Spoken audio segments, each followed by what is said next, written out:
Bonsoir à tous et bienvenue dans cette nouvelle vidéo. Aujourd'hui, on va parler d'un sujet assez atypique, assez intéressant euh, qui se fait entendre partout. C'est comment retrouver la concentration dans un monde de distraction. Effectivement, avec le culte d'Internet, l'utilisation croissante des réseaux sociaux, des gens restent scotchés sur la toile et perdent certaines compétences, effectivement, comme le travail en profondeur, le deep work que nous présente effectivement Cole Newport dans son livre, non, effectivement, du même nom, dit voir comment trouver la concentration dans un monde de distraction. Donc aujourd'hui, on va un peu retracer les lignes de ce livre et essayer de voyager au cœur des problèmes qui nous attendent euh, menacer et proposer des solutions au grand public. Donc je ne suis pas seul, je suis avec un ami, euh, Nuchigeme, bonsoir. Bonsoir.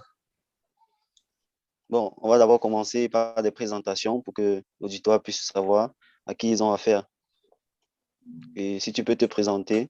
Oui, donc comme tu as dit, moi, c'est Nuchenime Alain Didier. Donc, je ne sais pas trop comment je me définirais. Bon, j'ai envie de dire quand même, je fais dans la recherche en mathématiques pures. Je travaille actuellement sur un domaine qu'on appelle la géométrie spectrale. C'est un peu à l'intersection entre l'analyse et la géométrie.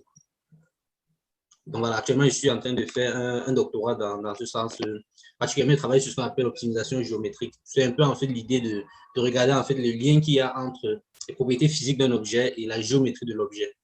Donc, c'est une sorte d'inégalité. Généralement, on travaille sur des formes d'inégalité qui permettent plus ou moins de pouvoir décrypter les vibrations et les fréquences d'un objet en fonction justement de sa géométrie. Ah, ok, merci. Vous parlez avec des mots assez techniques, réservés aux spécialistes, mais j'ai une question. Est-ce que dans la vie réelle, le type de raisonnement étudié est celui qui est le raisonnement mathématique? Est-ce que les gens, face à des problèmes, effectivement, font appel à un raisonnement mathématique pour essayer de se sortir des problèmes auxquels ils font face? Ah oui, oui, justement, ça c'est une très bonne question. C'est une très bonne question. En fait, il y a une étude justement qui avait été menée parce qu'il y a toujours cette question de est-ce que l'enseignement et la discipline mathématique est même très, très importante.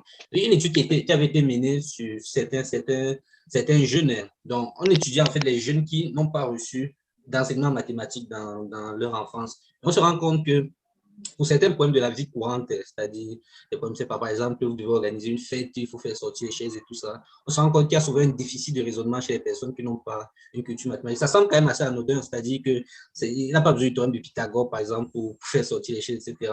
Mais en fait, il se trouve que le raisonnement mathématique, enfin, c'est ce que suggère l'étude là. Le raisonnement mathématique, quelque part, en fait, elle travaille notre manière de réfléchir de manière logique. Donc, même si on ne voit pas directement tous les outils qui sont utilisés à chaque fois, le simple fait de travailler les mathématiques, c'est quelque chose qui est de manière, bon, comme toujours en mathématiques, on ne voit jamais, c'est-à-dire un peu comme les informaticiens. Donc, il y a les superstars qui se présentent avec voilà, les gros téléphones, etc. Mais on ne voit pas les techniciens derrière qui travaillent. Et même justement dans l'enseignement mathématique, ça fait le même travail. Donc, ça travaille pour nous aider à notre logique, mais on ne voit pas directement ça, ou bien la forme sur laquelle ça se présente, ce n'est pas directement la forme sur laquelle on apprend la discipline mathématique à l'école.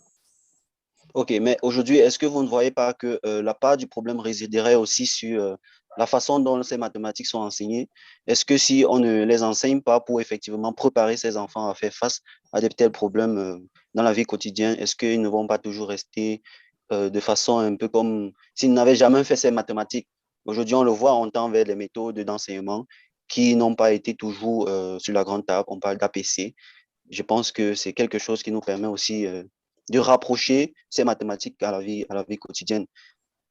Oui, oui, oui, justement, bon, j'ai pas envie de critiquer le système d'enseignement parce que personnellement, il n'est pas étudié suffisamment pour comprendre en fait quelles sont les véritables difficultés. Par contre, quand même, c'est vrai que presque toutes les questions qu'on peut se poser sur l'éducation ont déjà été posées, ont déjà été travaillées dans les études scientifiques. C'est-à-dire, même est-ce que c'est plus pertinent de travailler debout, travailler assis? Même des questions qui sont totalement anodines. Quasiment toutes les questions qu'on peut se poser ont été étudiées. Il se trouve qu'il y a beaucoup de questions, justement, comme tu as dit, l'approche par compétence ou bien justement peut-être l'approche théorique, qu'est-ce qui serait mieux, etc. Parfois, il y a des résultats contradictoires. Il y a des résultats qui disent que dans certaines conditions, les enfants apprennent mieux lorsqu'il y a un prof qui leur dit c'est comme ça, on fait comme ceci, etc.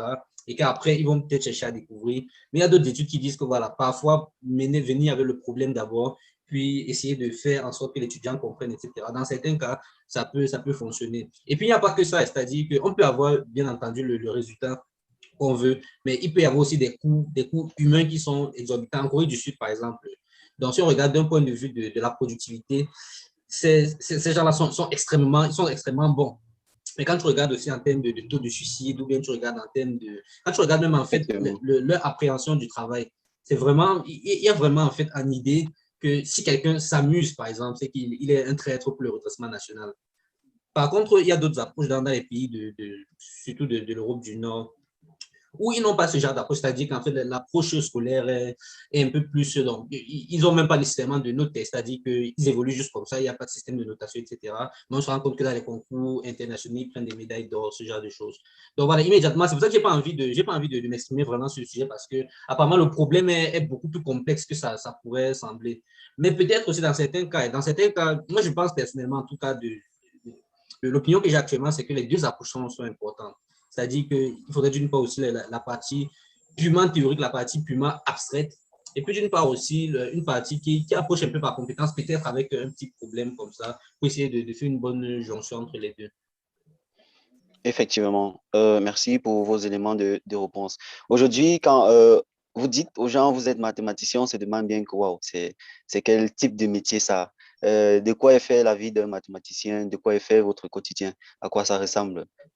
Oui, donc, bon, il n'y a pas vraiment de journée type de mathématicien. Et puis, bon, chacun est un peu différent, quoi. Parce que l'un des avantages aussi de ce style de métier, c'est la liberté que ça offre. Parce qu'en fait, quasiment la seule chose qu'on demande, c'est les résultats. Donc, c'est pas comme en entreprise où on est jugé sur le nombre d'heures de travail qu'on fait. On est plus jugé sur le résultat qui est produit. Ce qui signifie que, d'un point de vue théorique, quelqu'un pourrait travailler juste peut-être 5 heures par semaine. S'il a les résultats qu'il faut, alors c'est suffisant. On ne va pas lui demander combien il s'organise, etc. Et ça, c'est justement l'un des avantages. Et donc, par rapport à ça, généralement, il y a quand même des éléments qui reviennent toujours dans le quotidien d'un mathématicien. Il y a forcément la lecture d'articles parce que actuellement, il n'y a pas véritablement quelqu'un qui va s'enfermer dans sa chambre et avoir des résultats comme ceci. En général, c'est toujours des discussions, on est toujours en même temps en train de vouloir chercher à comprendre ce qui est intéressant. Parce que ce qui est important dans la recherche, ce n'est pas juste les publications de dire qu'on a des nouveaux résultats et tout ça. Ce qu'on cherche très souvent, c'est de connaître quels sont les éléments les plus fondamentaux. Si on prend par exemple la notion de groupe dans l'histoire, elle n'est pas apparue comme elle est enseignée aujourd'hui en AGEP, comme on dit, on prend ensemble avec des lois et tout ça. En général, c'est la notion de groupe, elle était comprise un peu comme on comprend aujourd'hui la notion de, comment on appelle ça, la notion de modèle. C'est-à-dire que on sait à peu près dans ce cas-ci, on sait dans ce cas-ci qu'on est en train de travailler avec un modèle ici, mais il n'y a pas encore de définition abstraite qui regroupe l'essence même de tout ce qui est commun. Bien entendu, par domaine, c'est-à-dire quand tu vas entrer les statistiques, on va définir un modèle statistique d'une manière qui est propre aux statistiques. Maintenant qu'on va changer, on va partir sur un autre domaine. Mais voilà, on parle de la notion de modèle sans avoir l'essence de ce qui est derrière. Et justement, l'un des objectifs de ceux qui travaillent dans la recherche en général, c'est comprendre suffisamment bien en fait ce qu'on entend par, si on reprend l'exemple de groupe, ce qu'on entend par notion de groupe. C'est-à-dire lorsqu'on va prendre un Rubik's Cube, on tourne, on va dire que voilà, là on travaille avec un groupe. Lorsqu'on va prendre des fonctions, les composants, voilà, là on travaille avec un groupe. Mais maintenant, quelle est la notion qui regroupe tous ces éléments? Quel est l'élément abstrait qui regroupe tout ça? Et pour pouvoir le faire, il faut avoir une grande compréhension. C'est ça, c'est aussi important de regarder. Les articles ne se lisent pas pour maîtriser nécessairement de A à Z toute la démarche, mais pour pouvoir chercher à cerner à chaque fois les éléments essentiels. Donc, d'une part, il faut faire avancer la théorie aussi en ajoutant des éléments d'importance.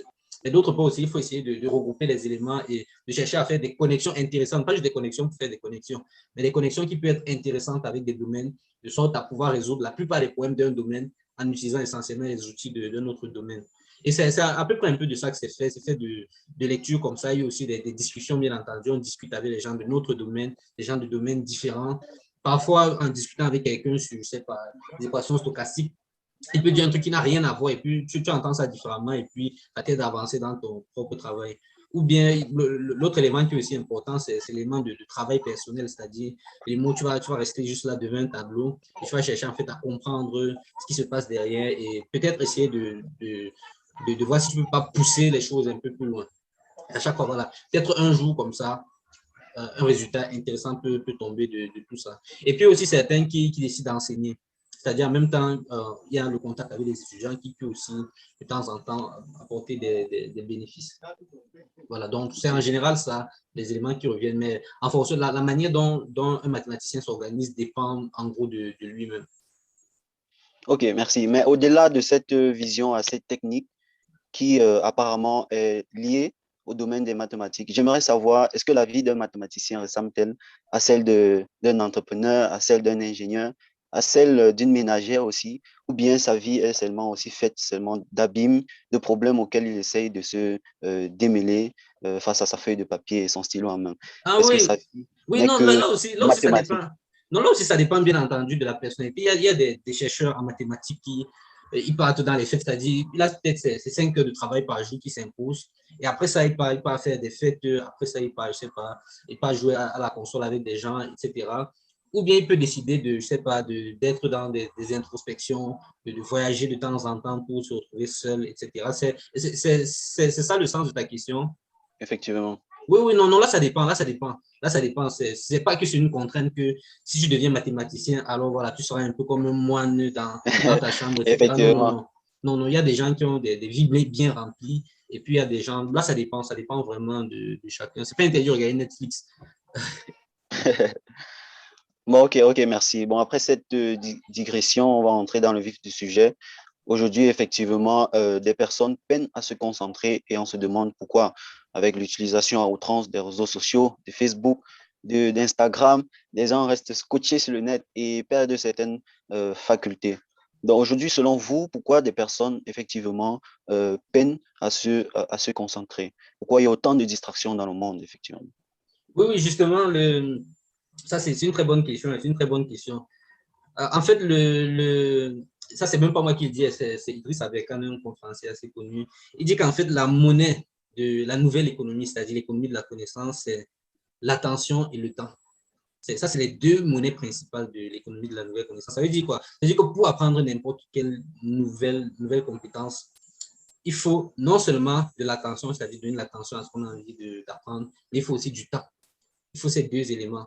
Et justement, c'est la ressource la plus fondamentale. Et c'est ce qui explique que les entreprises qui vendent l'attention, parce que c'est ça que les entreprises, comme tu as cité tout de suite là, vendent essentiellement, puisque l'institution est gratuite. Mais ce n'est pas vraiment gratuit parce que ce qu'on paye, c'est nos informations qu'on donne, etc.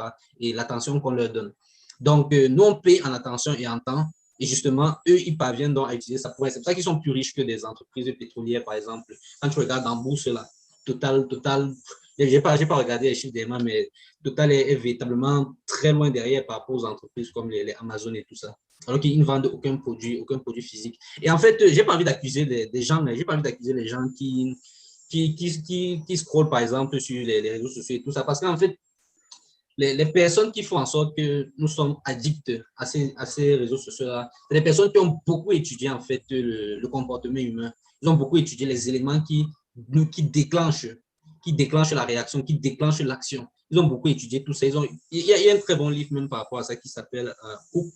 Donc, c'est en anglais. Je ne sais pas s'il y a des versions en français. Hook, c'est H2OKED, qui explique en fait les différents mécanismes. Un exemple banal, c'est si vous regardez une notification, par exemple, une notification sur Facebook, sur WhatsApp, sur Instagram, etc., vous allez voir que systématiquement, la bulle des notifications est en rouge. Parce que justement, il y a des études qui ont été faites pour savoir quelles sont les couleurs qui suscitent beaucoup plus la réactivité. Donc, voilà, ça, c'est pour dire qu'en fait, tous les éléments qu'ils ont mis là ont été optimisés pour. Ça, c'est pour leur compte, c'est pour leur propre business. Et ce n'est pas quelque chose qu'on peut combattre. Je veux dire, ce sont en fait des réflexes qui ont perduré, qui se sont transmis à travers nos gènes depuis des générations. Donc, je n'ai pas envie d'accuser directement des personnes, mais maintenant, si quelqu'un est au courant de ça, est au courant que ce n'est pas de sa faute s'il est totalement addict à un réseau social, si quelqu'un est au courant de ça, alors fondamentalement, là maintenant, il peut décider de faire quelque chose par rapport à ça. Et c'est justement l'une des raisons pour lesquelles aujourd'hui, donc, je crois que tu as parlé de l'intelligence artificielle qui justement permet en fait, qui nous donne en fait, qui crée des classifications de sorte à ce que les éléments qui sont plus susceptibles de déclencher la réaction d'une personne en particulier sont totalement optimisés. Donc, tout ça est totalement optimisé. Et je ne pense pas personnellement que ce soit une bonne cause en fait, qu'on puisse gagner à la guerre d'aller totalement en front de ça, c'est-à-dire aller totalement à l'encontre de ses propres habitudes, de ses propres réflexes qui sont ancrés. Je crois que justement, l'une peut-être des... Bon, on va arriver dessus après, mais juste pour utiliser un peu, justement, l'une des visions que je vois plus simples de ce style de phénomène, ce serait tout simplement de chercher à ne pas être exposé à ça. Voilà, plutôt que de se dire directement que voilà, je vais pouvoir combattre ça avec ma force de volonté. Voilà. Donc, pour moi, c'est à peu près pour ça que, à peu près pour cette raison que voilà, ça devient si difficile. Chacun veut gratter un peu d'attention aujourd'hui. Chacun cherche à gratter de l'attention à gauche, à droite. Et donc, justement, une fois qu'on a compris ça, une fois qu'on comprend aussi en même temps que l'économie de la connaissance, c'est attention et temps, là, on comprend justement qu'il ne faut pas qu'on investisse n'importe comment, il ne faut pas qu'on investisse nos athées. Même si, voilà, dans le fond, allez, tout le monde essaye et tout le monde utilise des techniques pour essayer de nous scotcher. Effectivement, toujours pour te rejoindre dans les éléments les plus importants aujourd'hui, l'attention et le temps, la fameuse équation qui dit que la capacité de production aujourd'hui est égale à le nombre d'attentions faites par fois le temps mis. C'est-à-dire, pour avoir une bonne capacité, tu dois te concentrer, mais on doit regarder aussi le produit, le temps que tu mets dans cette concentration. C'est là où intervient effectivement le rôle de zéro en mathématiques. Tu vois très bien que si tu mets 0 heure à te concentrer, la capacité est nulle, ou bien si tu te concentres très faiblement, ta capacité de production est aussi nulle. Mais aujourd'hui, tu dis pour ceux qui s'en rendent compte, du moins consciemment, du fait qu'ils sont devenus addicts aux réseaux sociaux, ils doivent se détacher, mais ça paraît assez complexe, ça paraît assez compliqué vu que le net aujourd'hui, tout le monde est connecté. Des personnes s'y retrouvent pour faire des amitiés, pour acheter des produits en ligne. On a l'impression que notre monde s'est transporté vers ce domaine-là. On est face à un monde virtuel et aujourd'hui se redéconnecter, ça paraît assez compliqué. Quelles sont pour toi les astuces pour pouvoir se déconnecter de ce monde virtuel et retrouver effectivement le monde réel, le monde physique? D'accord, donc, juste pour prendre l'exemple justement des réseaux sociaux. Donc, voilà, comme j'ai dit, je pense pas que essayer de combattre ça de front soit peut-être la meilleure solution. Peut-être l'une des solutions les plus simples, j'ai envie de dire, c'est de rendre ça juste invisible, quoi. C'est-à-dire, on connaît aujourd'hui, en fait, toute addiction, ou bien toute habitude même, de manière générale, a toujours systématiquement, obligatoirement, 4 phases qu'on peut résumer en DDRS, c'est-à-dire on a d'abord le déclencheur. Le déclencheur pour les réseaux sociaux, ce sera par exemple la notification qui sonne, je ne sais pas, la couleur de voilà, la notification, etc. Ça, c'est le déclencheur. Maintenant, après le déclencheur, il y a le désir, c'est-à-dire à partir du moment où tu es en train de faire quelque chose, d'étudier, tu as vu un message de, je ne sais pas, Jean-Michel qui a liké un post que tu as fait, etc. À ce moment-là, tu auras le désir de comprendre. Tu n'es pas vraiment intéressé par le commentaire de Jean-Michel, mais tu as le désir de savoir, ah, ça parle de toi. Et là, justement, tu te dis que voilà, qu'est-ce qui peut être dit à propos de ça? Et ça, c'est la deuxième phase de toute addiction.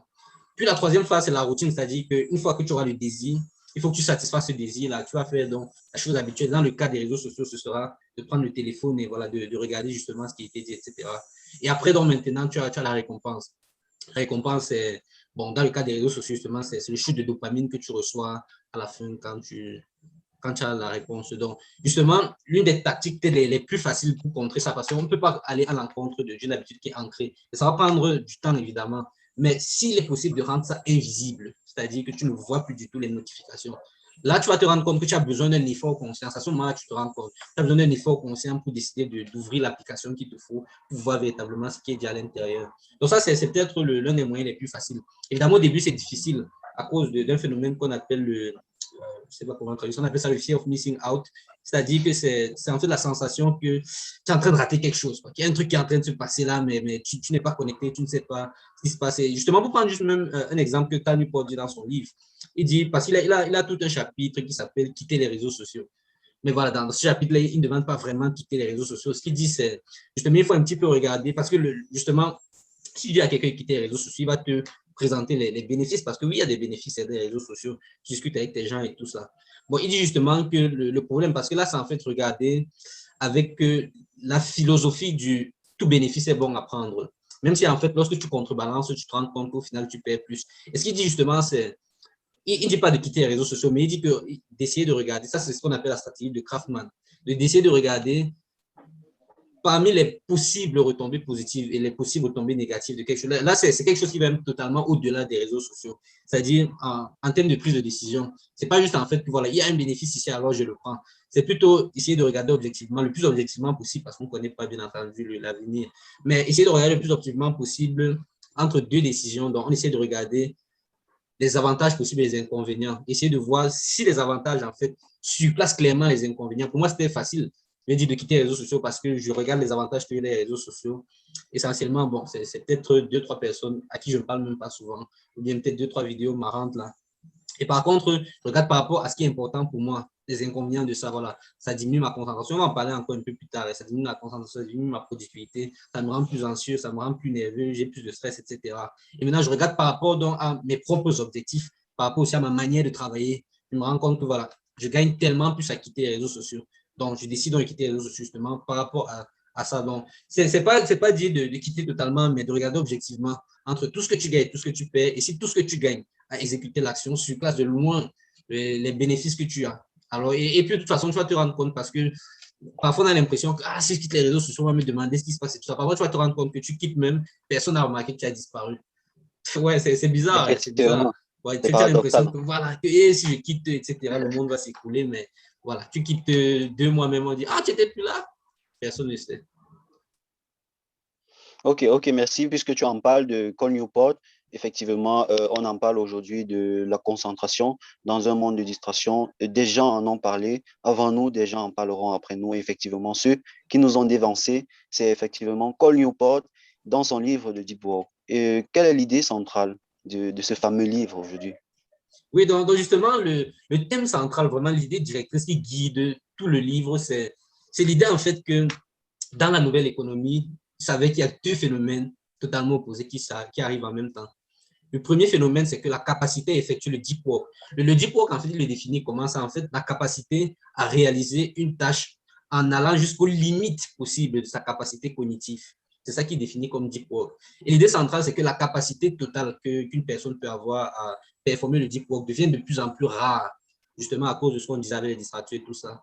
Pendant qu'exactement au même moment, ça n'a jamais eu autant de valeur. C'est-à-dire qu'aujourd'hui, quelqu'un qui travaille en mode deep work, parce qu'en réalité, dans la nouvelle économie, et ça aussi, c'est quelque chose qui peut être déjà observable, tu as toujours deux qualités de travaux. Tu as des travaux, en fait, avec ce qu'on appelle des faibles barrières d'entrée. Donc, en économie, en fait, à chaque fois que tu as envie de lancer peut-être une activité, donc ça c'est de manière générale, quand une nouvelle activité émerge, si la nouvelle activité a une faible barrière d'entrée, regarde par exemple, créer une chaîne YouTube ou bien créer une page Facebook, quelque chose comme ça.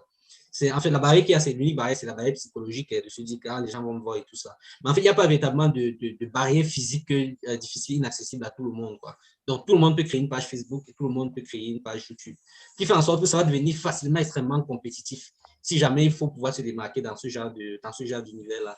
Donc, pour pouvoir se démarquer justement, lorsque la barrière d'entrée est très faible, parce qu'il y a aussi évidemment d'autres business où la barrière d'entrée est très forte, genre par exemple, je ne sais pas, créer une compagnie de téléphonie ou bien créer, je ne sais pas trop quoi, créer un barrage, quelque chose comme ça. Mais justement, pour des activités qui ont une faible barrière d'entrée, l'élément qui va permettre en fait de se différencier, ça peut être juste l'élément de créer sa page, etc. Ça doit être un élément beaucoup plus profond. Et justement, il dit qu'il y a 3 catégories de personnes qui vont véritablement prospérer dans la nouvelle économie. Premièrement, on a les gens qui font le hard work, en fait, le travail technique qui est évidemment compliqué. Genre, je ne sais pas, les ingénieurs de Google, ou bien les ingénieurs d'Apple, ce genre de trucs, ou bien les ingénieurs de toute grosse structure, quoi. Donc, un travail vraiment difficile, mais pour se faire remarquer là-dedans, il faut justement être très bon. On va revenir tout à l'heure. Puis, il dit que tu as ce qu'on appelle les superstars. Superstars, c'est-à-dire les gens en fait, qui travaillent dans un domaine, mais qui sont reconnus en fait comme étant l'expert du domaine là. Et puis la troisième catégorie de personnes, c'est ceux qui ont le capital aussi. Voilà, ceux qui ont la capacité de financer des projets, de faire des investissements à gauche, à droite. Justement, lui, il ne se connaît pas dans ce qui est notion de capital. Bon, il dit même que s'il avait de telles notions, il les aurait probablement écrites dans un livre. Mais justement, il dit qu'avec le deep work, il est possible de devenir très bon, c'est-à-dire de devenir soit une superstar, soit un très bon hard worker. Parce que si tu en fait, si tu lances juste une activité que voilà, essentiellement tout le monde peut lancer, comme voilà, une page YouTube, Facebook, etc.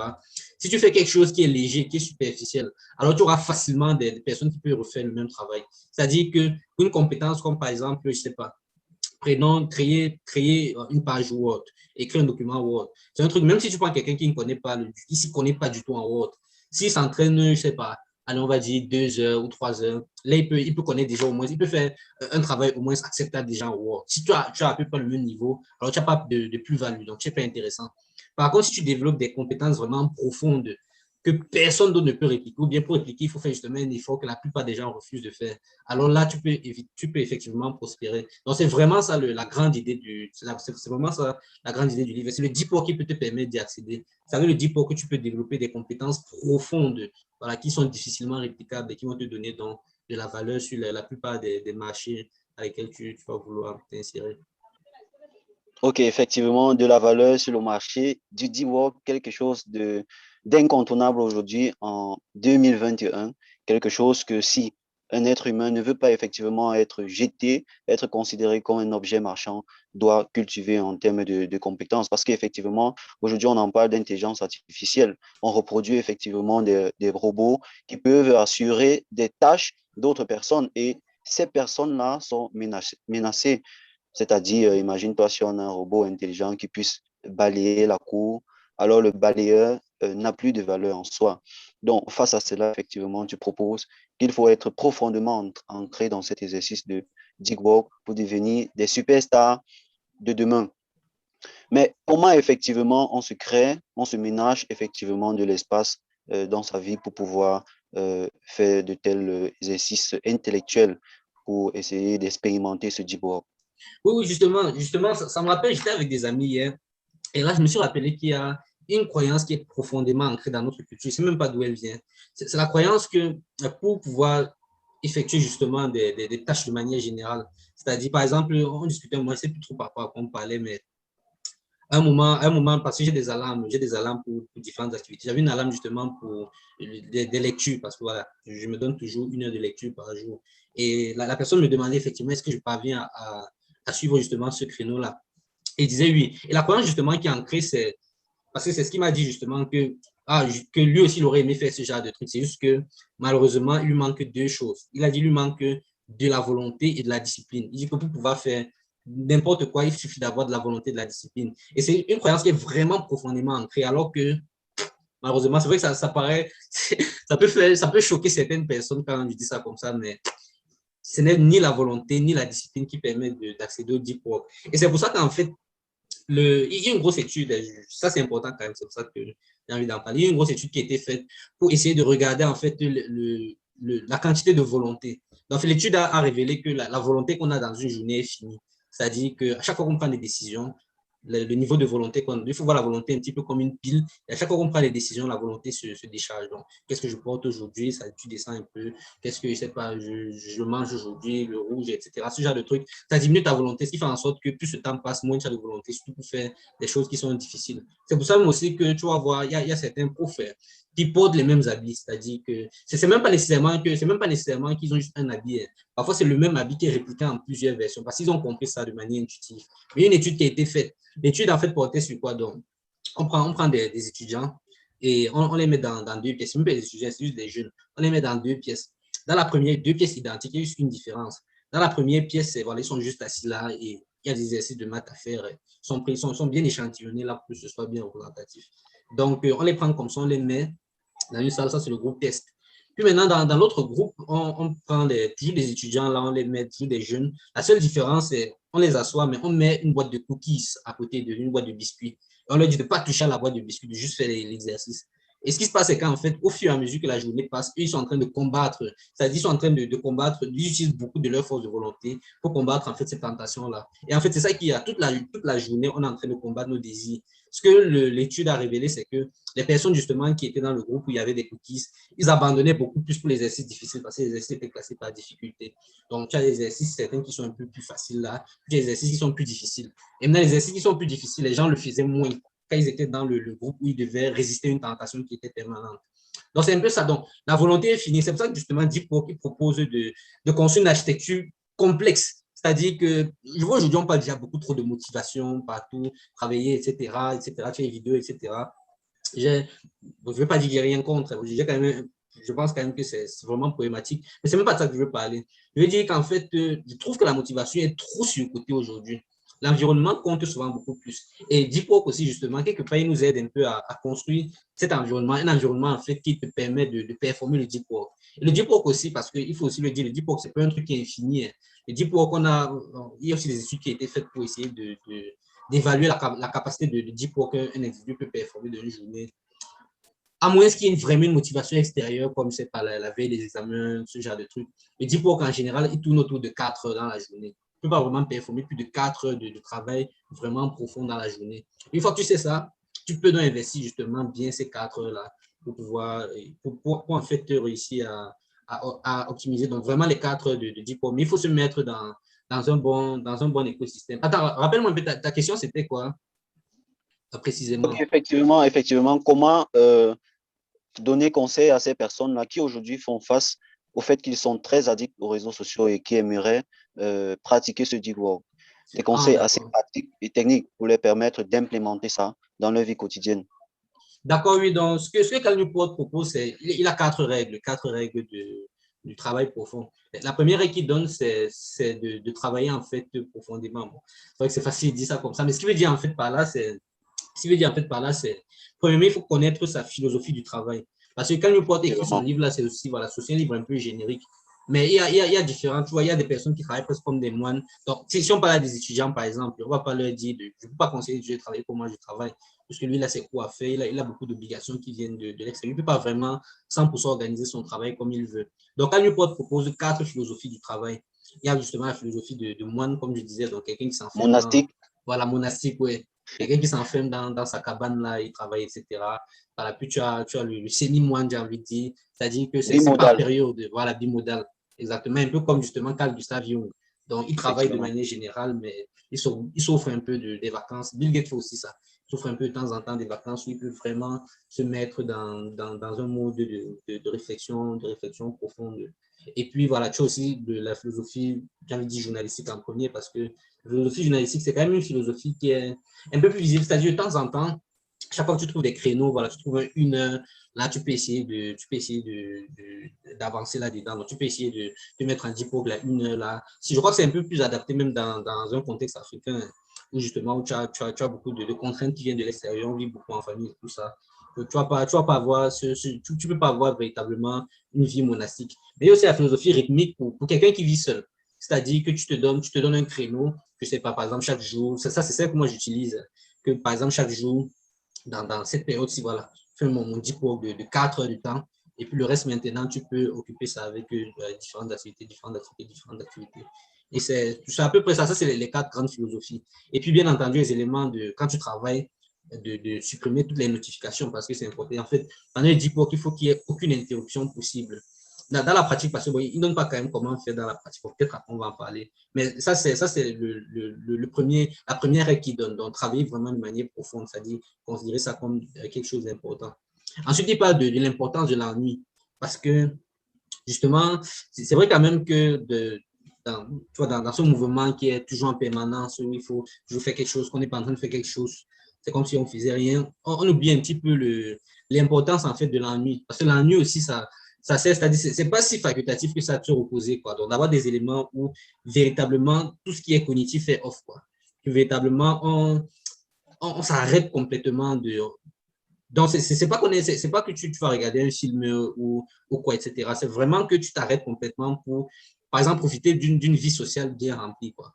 Tu vas aller discuter avec des gens, voilà, tu vas pas travailler, tu vas décider vraiment de manière spécifique de ne pas travailler sur quelque chose de précis. Donc, comme on dit, après l'heure du travail, c'est plus le travail. Donc, tu dois avoir juste un rituel de fin de travail. C'est-à-dire, quand tu finis de travailler, sais pas, ça peut même juste être dit, travail terminé. Tu vois, comme c'était dans quel Un jeu peu des là. petits conseils, oui, ouais. Ouais. Donc, ça, c'est le deuxième truc. Voilà, il faut embrasser l'ennui. Son troisième conseil, c'est de quitter les réseaux sociaux. Quitter les réseaux sociaux parce que, voilà, justement, avec Internet, c'est comme tu disais, l'un des plus grands distracteurs possibles, quoi. Peut-être à la limite, de temps en temps, regarder, c'est pas 10 minutes, 20 minutes de réseaux sociaux, ça peut aussi peut-être détendre, pourquoi pas. Mais voilà, dans l'ensemble, on en a déjà un peu parlé de la philosophie Kraftman. C'est l'idée de se dire que tu regardes véritablement entre ce que tu gagnes concrètement et ce que tu perds à quitter les réseaux sociaux. Si ton métier, c'est sur les réseaux sociaux, tu es influencé. Évidemment, il ne faut pas que tu quittes les réseaux sociaux. Je t'habiller là-dedans. Mais si par contre, ce n'est pas le cas, et si par contre, en fait, ça peut aussi avec le coût social pour toi soit trop important et quitter les réseaux sociaux. Alors là, voilà, ce n'est pas nécessairement une bonne idée de quitter les réseaux sociaux. Et puis, le dernier élément dont il parle, c'est de drainer justement ce qui est le superficiel. Donc voilà, d'éviter au maximum les éléments qui. Donc, il ne faut pas prendre des pauses de la distraction. Donc, en fait, les pauses, c'est quand tu veux travailler. Mais voilà, tu ne vas pas mettre de pause quand tu te distrais. Parce que voilà, ça ancre en fait le réflexe que voilà, il faut bien se distraire. En fait, que se distraire, c'est quelque chose qui a besoin d'être fait de manière méthodique, alors que c'est surtout pour recharger ses batteries. Et bien entendu, tu ne peux pas parler d'une philosophie complète de travail sans parler des emails, la gestion des emails. Bon, après, la gestion des emails, c'est vrai que lui, il est professeur aussi, donc c'est un peu différent. Bon, moi peut-être, je comprends un petit peu mieux ça. Bien sûr, qui travaille dans des entreprises, parce que de temps en temps, il y a des emails que tu peux recevoir des étudiants, les emails que tu peux recevoir de tes supérieurs, etc., pour pouvoir gérer. Et si tout le temps, tu as des emails qui sonnent, etc. Donc, il propose aussi une philosophie de gestion d'emails que j'ai trouvé pas mal intéressante parce que lui aussi, ce qu'il faut dire sur lui, c'est que c'est aussi un blogueur. Et donc, en plus d'être un professeur, c'est un blogueur. Donc, de temps en temps, il y a des gens qui, moi aussi, je suis blogueur. De temps en temps, il y a des gens qui peuvent t'écrire pour te dire que voilà, il y a des questions sur ce que tu as dit ici, ce que tu as dit là, etc. Et si tu as, comment dire, si tu ne gères pas très bien tes emails, ça peut devenir très facilement envahissant. Parce que très souvent, tu vois, les gens vont te poser des questions sur un truc que tu as déjà répondu ou bien sur ce genre de truc, quoi. Et donc maintenant, à ce niveau, ça peut Effectivement. être, voilà, ça peut être un peu compliqué. Ou bien, parfois, on peut te demander de travailler sur un projet, mais voilà, le projet ne t'intéresse pas vraiment, ou bien voilà, tu ne trouves pas vraiment une plus-value là-dedans. Donc, voilà, si tu ne sais pas bien gérer ça, tu vas passer ton temps à lire des emails qui, de un, se ressemblent, et puis de deux, essentiellement, t'apportent pas nécessairement autant de valeur que ça. Donc, Et c'est un peu effectivement, ça, grosso modo. pour te rejoindre, il donne quelques conseils, effectivement, pour gérer ses emails, non? Il dit, si l'email est ambigu, non, là, tu n'as pas besoin de répondre parce qu'il y a effectivement des personnes qui t'envoient des messages vraiment ambigus où tu dois réfléchir pour donner une réponse. Il dit non, dans ce style, si c'est vraiment ambigu, tu n'as pas besoin de répondre, c'est pas imminent. Et effectivement, passer ce stade, si dans l'ambiguïté est élevée, tu te poses la deuxième question, est-ce important? C'est-à-dire, est-ce que sa question est vraiment importante ou nécessite une réponse du moment? Si ça n'en nécessite pas, tu peux aussi passer. Et passer ce stade, si c'est vraiment important, maintenant, c'est là que tu peux réfléchir. Bon, bref, ça, c'est quand tu es dans la philosophie deep work pour éliminer effectivement les mails. Et Cole Newport, effectivement, dit dans son livre, aussi paradoxal qu'il puisse paraître que c'est effectivement dans le travail en profondeur, au fin fond du travail intellectuel que réside le vrai bonheur. Or, les gens aujourd'hui se disent que bon, le bonheur, c'est-à-dire tu fournis pas d'efforts, bon, tu vois un peu une série, tu te couches, tu dors. Il dit non, ça c'est un bonheur, comment dire, artificiel. Le vrai bonheur, et moi-même je l'ai expérimenté, ça réside pleinement au fin fond du travail en profondeur. Est-ce que vous êtes en adéquation? Est-ce que vous êtes d'accord avec Ah oui, oui, ça, ces... c'est un concept qui a été introduit par Miael. J'arrive jamais à prononcer son nom, Tchekli. C'est dans le livre Flow, je l'ai même ici, attends. Dans le livre Flow. Et Flow c'est euh, la psychologie de l'expérience optimale. Je ne sais pas si ça se voit là. La psychologie de Oui, l'expérience optimale, oui. Oui, le flow, c'est ce qu'on appelle la zone, on peut dire la zone. Ce qu'on appelle la zone. Donc, peut-être pour dire un peu rapidement, ce qui se passe, c'est en réalité, il y a une grosse confusion qui a été faite aujourd'hui. Bon, personnellement, je n'ai pas envie de parler du bonheur parce que justement, j'ai envie de m'éloigner le maximum possible de. Tu vois, il y a beaucoup de citations de motivation aujourd'hui. J'ai envie de m'éloigner de ce effectivement. monde-là. Voilà. En fait, justement, une des grosses confusions qui a été faite et qui est compréhensible, parce qu'on va parler à quel niveau ça se voit à l'IRL, c'est en fait justement le plaisir et justement j'ai envie de dire l'amour. Parce qu'on regarde justement pour revenir sur l'IRM, et c'est tout à fait normal, c'est-à-dire que les zones en fait du cerveau qui s'activent lorsque on veut quelque chose, donc lorsque on désire vraiment quelque chose, c'est fou. Il y en a tellement. Tu vois, tu as le tronc cérébral, tu as la zone centrale tegmentale, tu as tes zones, tu as au moins 5 zones comme ces Effectivement. amygdales, etc. Par contre, si tu regardes en fait les zones qui s'activent lorsque tu aimes quelque chose, enfin, c'est juste quelques petits îlots là, comme ça, deux, trois trucs. Ce qui fait en sorte que justement, et c'est même aussi ça qui explique un peu le succès aujourd'hui des citations de motivation, etc., des vidéos de motivation, c'est justement au moment où tu écoutes ces vidéos-là, tu as véritablement un boost, un shoot de dopamine. La dopamine est sécrétée par une zone du cerveau qu'on appelle le corps noir. Le corps noir, bon, on appelle ça le corps noir parce que en fait, le réseau de neurones qui est considéré, les neurones considérés sont plus noirâtres que la plupart des autres zones des autres neurones qui sont un petit peu plus clairs. Et justement, le truc de la dopamine, c'est toutes les zones qu'on a citées là, donc j'ai payé l'amygdale, j'ai payé toutes ces zones-là, c'est véritablement des zones qui entourent complètement le corps noir. Et tu vois, donc à chaque fois, tu vas suivre une vidéo comme ça, tu vas te sentir que oui, tu es fort, etc., etc. Mais voilà, fondamentalement, dans le fond, tu ne peux pas véritablement réaliser quelque chose. Donc, justement, Flo explique justement ça. Il explique justement pourquoi, en fait, cette joie prononcée. Et c'est en fait une joie qui se prononce, qui se représente vraiment. En fait, ça correspond au deep work. Pourquoi? Parce que ça représente, même ça, j'ai aussi envie d'éviter un peu l'expression, mais je trouve pas l'expression plus adaptée. Ça se retrouve lorsque tu apprécies, en fait, le moment présent. Voilà. J'aime pas trop cette expression aussi, voilà, parce que ça entre aussi dans tout ça. Mais c'est en fait pour dire que justement, lorsque tu travailles dans le deep work, c'est-à-dire que tu te concentres sur un truc spécifique, tu n'es pas soit dans les projections, soit dans les désirs, mais tu es là, présent. Et le flow ici, là où la différence avec deep work, c'est le flow, c'est pas quelque chose qui est réalisé uniquement dans le travail profond. C'est-à-dire que tu as le flow qui peut être réalisé aussi lorsque tu es avec des amis, par exemple. Avec des amis, vous vous amusez vraiment, vous êtes en train de faire quelque chose qui vous plaît vraiment, vous discutez, vous êtes véritablement dans cette philosophie de flow. Voilà, donc, je ne dirais pas quand même que le deep work égale au bonheur, mais c'est vrai quand même que si on aime bien ce qu'on fait, a priori, en tout cas personnellement, moi je suis vraiment à l'aise. Je suis vraiment à l'aise lorsque je suis en mode deep work, lorsque je suis en mode flow.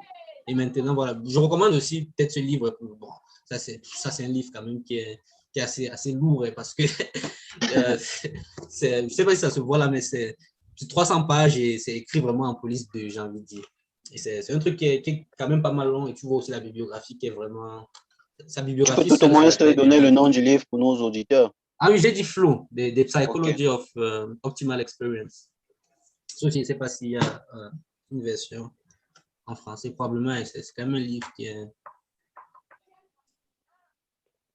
assez référencé. Voilà. OK, voilà. Le deep work, ce sont aujourd'hui des questions inédites, vraiment. Parce que avant 2000, la question ne se posait pas parce qu'effectivement, le développement d'Internet n'était pas tel qu'aujourd'hui. Mais aujourd'hui, avec la croissance de ces réseaux, la question est fondamentale. Comment retrouver la concentration dans un monde de distraction? Est-ce que vous recommandez dans ce livre pour certaines personnes, ce livre du deep work? Oui, oui, bon, là, j'imagine que ça, c'est pas nécessairement évident, mais en tout cas, je vais dire la lecture en général, c'est un truc qui n'est pas nécessairement assez évident. Pour moi, par exemple, ça a été vraiment difficile. Par contre, aujourd'hui, je lis essentiellement des livres, parce que bien entendu, je recommande ça. Je lis essentiellement les livres pour deux raisons. La première raison, c'est, bon, premièrement, apprendre des compétences. Parce que justement, si tu apprends une compétence comme dit, je crois que ça peut être peut-être l'un des premiers livres de non-fiction qui peut être intéressant à lire. Parce que c'est un livre qui peut aider à organiser, surtout pour des gens qui ont. C'est pas tout le monde qui a besoin de connaître ça. J'ai un grand frère, par exemple, lui, c'est un vrai génie de l'organisation. Il n'a pas eu besoin de lire des livres, etc. Mais intrinsèquement, tu vois, le gars est hyper organisé, etc. Quelqu'un qui a notamment des problèmes d'organisation qui sent que voilà, il n'arrive pas à exploiter le maximum qu'il peut de son temps. Alors voilà, ce livre-là, ça peut être un bon moyen de débuter avant maintenant, de peut-être s'élargir sur d'autres horizons, mais pas forcément. Je dis, peut-être il peut commencer avec quelque chose comme une vidéo comme celle-ci, et après maintenant, commencer petit à petit, même si c'est lire d'abord 10 pages, puis après lire 20 pages, etc. C'est pas obligé de lire voilà, pour réussir sa vie, quoi. Et maintenant, le truc, c'est la deuxième raison. La première raison, c'est pour apprendre des compétences comme ça, pratiques. Et la deuxième raison, c'est pour construire ce que Charlie Munger appelle des modèles mentaux. Parce que l'un des problèmes qu'il y a, les livres que je lis, ce n'est pas juste des livres qui apportent de la valeur comme ça. J'aime aussi bien lire des livres, hein, parfois un petit peu j'ai envie de dire plus philosophiques, plus méditatifs,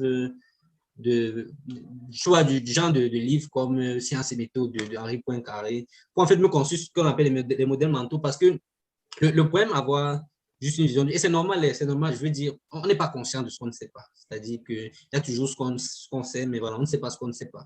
Et justement, il y a certains auteurs qui réfléchissent sur des questions, réfléchissent en profondeur et qui ont eu à réfléchir sur des questions qu'on peut s'être posées. Et c'est pas dire qu'on va épouser justement la philosophie ou bien la doctrine de leur pensée, mais c'est pour en fait avoir une vision du monde qui peut être un peu plus juste. Parce que comme les ingénieurs disent souvent, voilà, chaque fois que tu as un marteau, tous tes problèmes se transforment en un clou. Donc, lorsque tu as un seul modèle mental, lorsque tu as une seule façon de voir le monde, un peu comme je ne sais pas si tu connais Simon Sinek, c'est quand même un très bon conférencier américain, il est très inspirant lorsque tu l'entends parler. Il a écrit un bon livre là, qui s'appelle Start with Why, donc commencer par pourquoi. Qui en fait, c'est aussi un livre, bon, surtout pour les entreprises, c'est-à-dire de voilà, comment créer en fait une entreprise vraiment pérenne, une entreprise qui aura des valeurs fortes et que d'autres personnes vont vouloir, seront fiers d'avoir, quoi. Aujourd'hui, il y a des gens qui, c'est à peine si sur leur CV, ne pas qu'ils ont un iPhone, quoi. Donc, ce genre de trucs. Et Simon Sinek, justement, lui, là, son modèle mental, c'est commencer par pourquoi. Le problème, c'est que lorsque c'est son seul modèle mental, on va l'inviter à une interview, on va lui poser une question sur n'importe quoi. Il va dire commencer par pourquoi. On lui pose une question sur, voilà, qu'est-ce que tu penses du nouveau président? Il va dire commencer par pourquoi, etc. Ça, c'est le problème lorsque tu as un seul modèle mental. Et par contre, lorsque tu regardes plusieurs auteurs qui ont creusé en profondeur une pensée, là, tu peux développer plusieurs façons de voir justement le monde et essentiellement, voilà, tu peux avoir plus d'outils pour essayer d'avoir une vision un peu plus réaliste des différents éléments. Et c'est pour ça que, voilà, moi, je conseillerais quasiment tous les livres, bon, sauf évidemment les livres où on t'explique comment trouver le bonheur. Bon, en tout cas, peut-être quelqu'un peut aussi regarder ça. Mais aujourd'hui, je doute Encore que c'est vraiment beaucoup relatif. de... Ouais. Aujourd'hui, je doute beaucoup de... Pas du développement personnel en général. De toute façon, on fait tous du développement personnel, mais je veux dire de beaucoup en fait, c'est ce courant de pensée positive, voilà, aujourd'hui, ouais. Ok, merci pour vos éléments de réponse. Merci d'avoir fait avec moi cette incursion, non seulement dans le monde du numérique, mais aussi pour avoir proposé quelques éléments de réponse à la fameuse question, comment retrouver la concentration dans un monde de distraction? Une question qui paraît assez très peu connue du grand public, mais pour ceux qui prennent conscience de la nécessité du travail en profondeur, ils doivent effectivement suivre vos conseils et donc d'aller, s'ils le veulent, lire le livre de Cole Newport, le Deep Work. Donc, merci pour cette interview, Nutigi. Non, merci à toi. Ok.